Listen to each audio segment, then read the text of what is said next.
Now, last week we showed you Johnny and Tiff's little trip to the Daytona 500, the opening round of the NASCAR season in America. It was awesome. And while the boys were out there, they discovered something even better than watching NASCAR, and that's driving a NASCAR. Here's Tiff. The close racing of NASCAR was spine-tingling.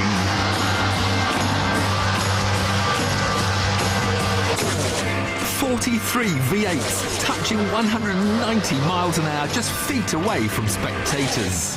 What I hadn't expected was that when you get close to these cars, they're every bit as awe-inspiring as a Grand Prix car. And yet when it comes to regulations, they're poles apart. Formula One is so high-tech, yet these NASCARs are just really basic racing machines. The regulations dictate that the space frame chassis underneath the body is exactly the same on every car. The bodywork is exactly the same. The only difference between a Dodge, a Chevrolet, a Ford, or even a Toyota is the engine under the bonnet. Even then, they're all very strictly regulated 6-litre V8s. They run on a single carburettor, no fuel injection, no electronics. They're incredibly simple cars. So when it comes down to the racing, it's like 90% driver instead of 90% car that it is in Formula One. And fantastically, the public can play at being a NASCAR driver too, which is what I went to do at Disney World. This was exciting stuff, and looking at the Hall of Fame, I knew I was in good company. First, an instructor shows you around the oval track. You have any racing experience, man? Anything that... Yeah, just a little bit. I'd also had a very privileged briefing just a couple of days earlier when I spoke to reigning Rookie of the Year, Juan Pablo Montoya, about where on earth the racing line is around a bowl.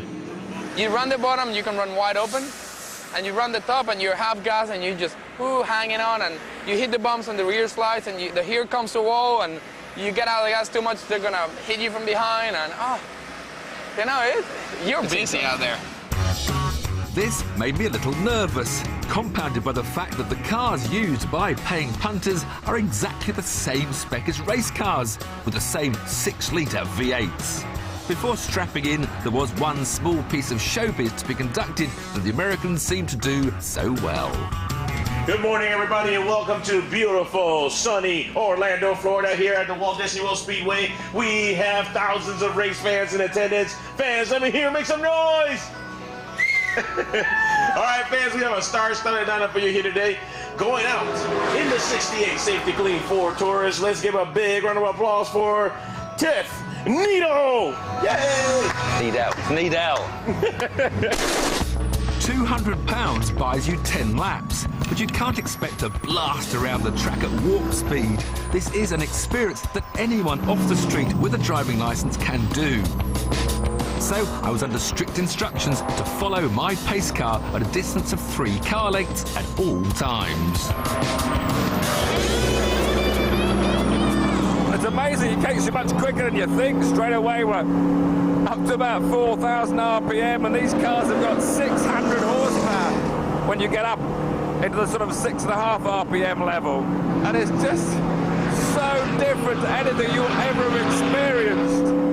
You've got the walls up against you, you're diving into the turns, just shading the brake pedal with your left foot.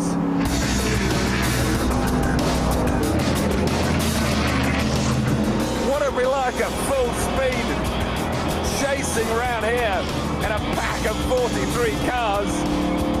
One can only imagine. You know, in the racing, they got cars beside, behind, in the mirror, you got a spotter talking into your ear.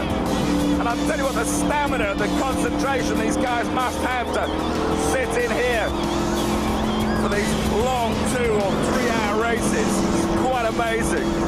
Those speedos, of course, I've no idea how fast we're going, but I'll tell you what, it's beginning to feel pretty quick.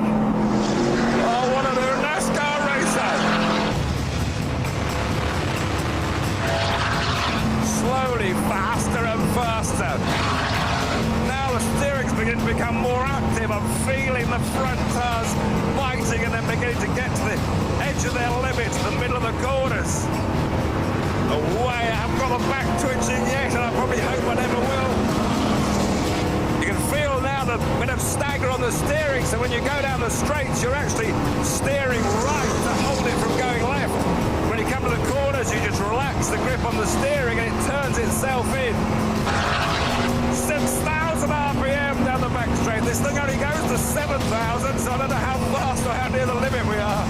In fact, we were hitting 130 miles an hour. Not bad on such a tight oval. That's a very, very different thing to anything you can imagine. You think this is just turning left. I tell you, there's an awful lot more to it than that. And I love it! Now that was an experience. Doing the more mature course, Brian went quicker and quicker, and I'm hanging on, and I'm feeling a bit of understeer. We really were getting up to almost race speeds, which you never get out of the sort of English racing school experience. That was mega. I can highly recommend it. It's hard to get a sense of speed in such an open space, but my instructor in the pace car confirmed we'd been as fast as the course would allow.